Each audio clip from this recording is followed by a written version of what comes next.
And also I find that a lot of the guys that have gone over to Japan before, climbing to the ROH, type level, ROH or possibly even WWE type level, it's been good for them because they've learned, to an extent, a great respect for what they do in the ring. Not to say that they don't have that respect out here, they do, but it's just on a different level out there. Yeah. And so I, like I said, I encourage people, turn on New Japan, turn on All Pro, turn on some of these, and watch some great matches, man. I've randomly, New Japan is played on tape delay out here on what did we say was Fuse? Fuse. Yeah, Fuse TV. It's played on like random. They'll have random marathons of New Japan Pro Wrestling, but I have yet to ever turn on an episode without seeing a match that I was just like, holy shit, that was a great match. And yeah, so, you easily impressed though. Shut the fuck up! I am not. You got to give me some drama. You got to tell a story in order for me to be impressed. I'm not saying every match was 5-star, but every show that I've watched has had at least one decent match.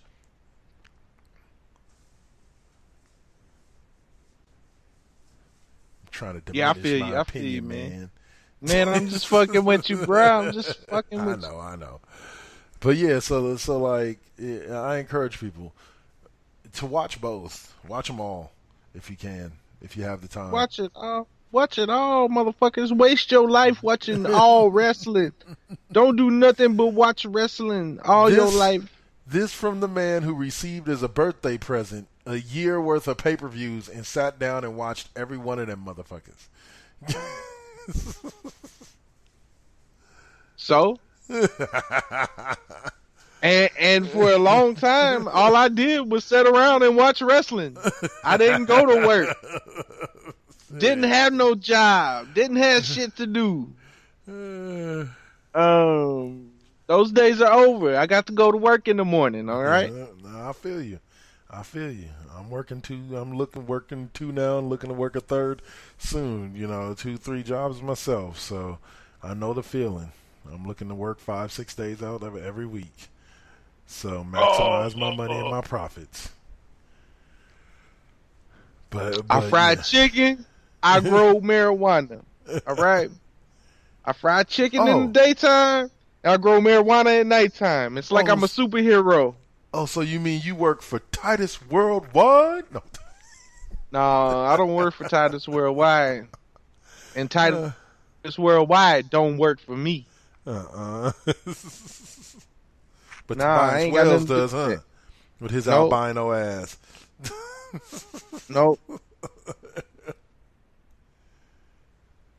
Even though let me give credit where credit is due, right quick. And pardon my language for the sensitive. This is not safe for work shit. We opened up the show talking about fuck this and fuck that. So y'all might want to turn this down if you're at work. But Tobias had my line the other night or last week on Black Lightning, talking about all these niggas want to die, all these niggas want to go to heaven, but none of them want to die to get there.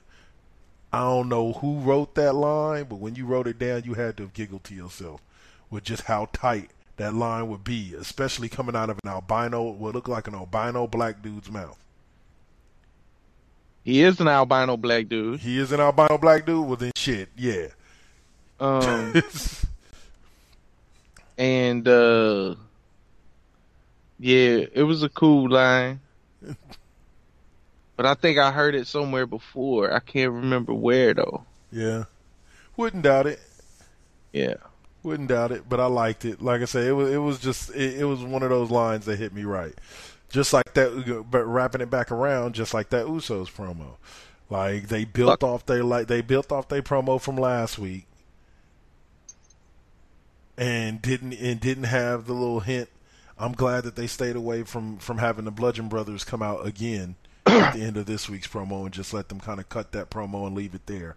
But you never truly gave us your thoughts on that promo. I thought it was one of the best that I've seen them do in a while. It was cool. It was alright. I like the one before was better than this last one. Okay. In my opinion, like if you're gonna put them side by side. See, this one like that the one before I didn't think I was gonna hate it as much as you know what I'm saying? Yeah. Whatever I said last week. Yeah, all right. Whatever you said last week. This one I didn't like as much as I liked the one week before. I like the chemistry. Well, of course they're brothers, so there's definitely going to be chemistry there. But I like the back and forth, the verbal chemistry that they have. And so I guess I kind of saw this week, instead of as its own individual promo, as kind of a build off of last week. It's something that I used to watch them do, and I know you know what I'm talking about. What I used to watch wrestlers do back in the day when, you know, watching Hulk Hogan and all these guys, where you see them cut a promo, you know, one week. Let me tell you something, brother. On Superstars, and then the next week they kind of reference back to, you know, that old promo that they cut last week and some of the things that they said in that promo. And then you know, John Cena used to do it like a few years back when he was on Raw and SmackDown every single week. You know, every promo built onto another promo, which built onto another promo. And I kind of felt that's what the Usos were doing with this week's promos, that they were building on last week's promo. You know, because you went from last week's promo where they talked about how they didn't had the whole WWE tag team division on lockdown, and then this week lockdown. And then this week they kind of explain to you what lockdown means. You know what I'm saying? Like, and so to me, they were kind of building off of last week, and I would hope to see them again next week, continue to build off of that promo, leading to whatever feud they're gonna have for the tag team titles next. Because I really don't know who you can throw at them at this point that wouldn't be recycled outside of the Bludgeon Brothers. They've pretty much beaten every tag team that SmackDown has to offer. Yep. So, great segue there, Cole. Great segue. Kevin Owens, man. Sami Zayn. Triple threat. Yep. You know what? I think it's bullshit. Really now? Why is that? Yeah, I think the whole scenario, the Daniel Bryan backing Sammy and Cammy,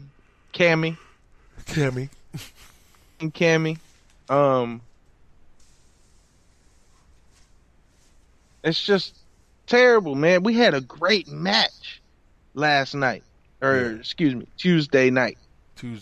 Yeah. And then for Sami Zayn to provoke AJ like he did, and AJ hit Sammy, and that's how they fucking, you know, finished the match. And then fucking Daniel Bryan comes out and goes, you know what? It's a triple threat at Fastlane. Man, that's some bullshit. What you should have done, Daniel Bryan, is ban AJ Styles from ringside and restart the motherfucking match. Mm-hmm. And let there be a definitive winner. Because if you were just going to do a triple threat match, you should have just announced the triple threat match in the first place. Because it was an awesome match up to that point. Yeah. And we do know, like, not to put any damper on it, but we do know that Zayn and Kevin Owens and can put on a hell of a match. We've seen them go at it before in NXT and whatchamacallit, so it's nice to see. It would have been nice to see them actually fight to a clean finish. Yeah. Other than that, man, it was a great match. I mean, they put on a hell of a show. Go ahead. That was my match of the week. Really? For the men's, yeah. Minus the finish. If you take the finish away, then it's the match of the week. And then Bayley and Asuka grabbed Raw's match of the week. Yeah, I can give that. With a close runner-up being the Roman Reigns Bray Wyatt match. That was a hell of a match. Nah, man, anybody but Roman. No, come on, man. Like I understand you don't want him to win, even though he's going to. I know you don't want him to win, but you got to give credit where credit's due. That match was pretty damn sick. Like they went at each other. I'll give all the credit to Bray Wyatt. Damn. You know, man, you like talking to a Raiders fan about the Tuck Rule game. Fuck you, motherfucker.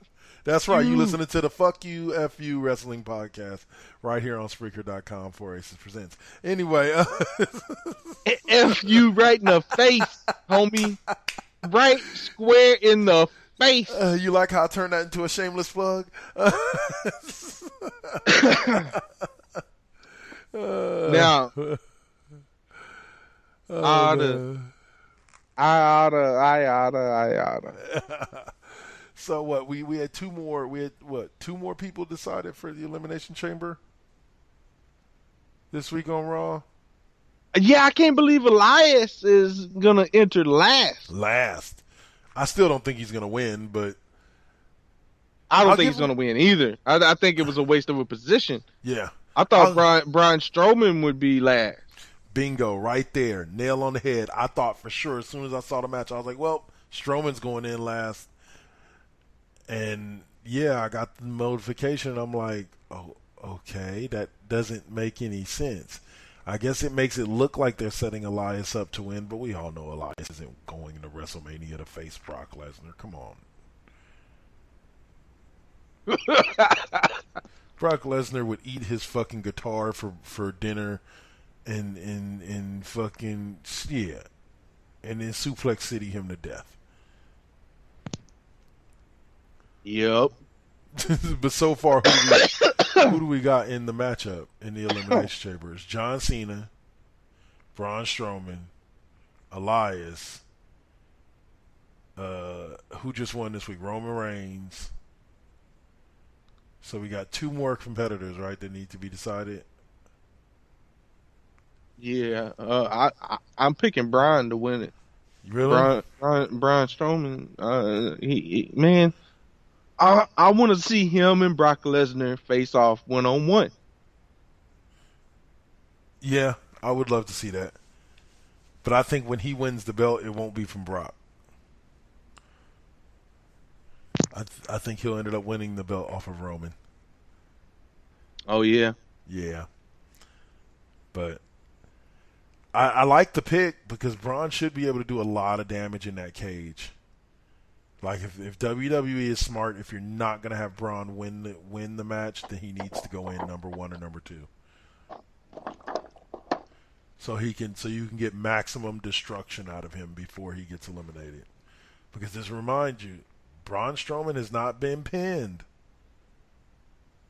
since his feud with Roman Reigns. Yeah. So if they're gonna do it, and the only way to get him out of the match is for him to be pinned or for him to go off so bad that he gets himself disqualified. But how do you disqualify somebody in an elimination chamber?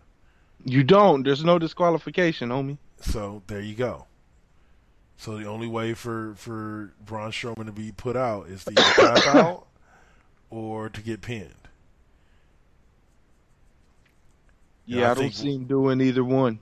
I think what it's going to take is it's going to be kind of like Nia Jax in the Women's Royal Rumble. It's going to take like 4 of the dudes all hitting Braun Strowman with his finisher and then everybody laying on top of him, and then that's how he's going to get pinned. That's fucking whack.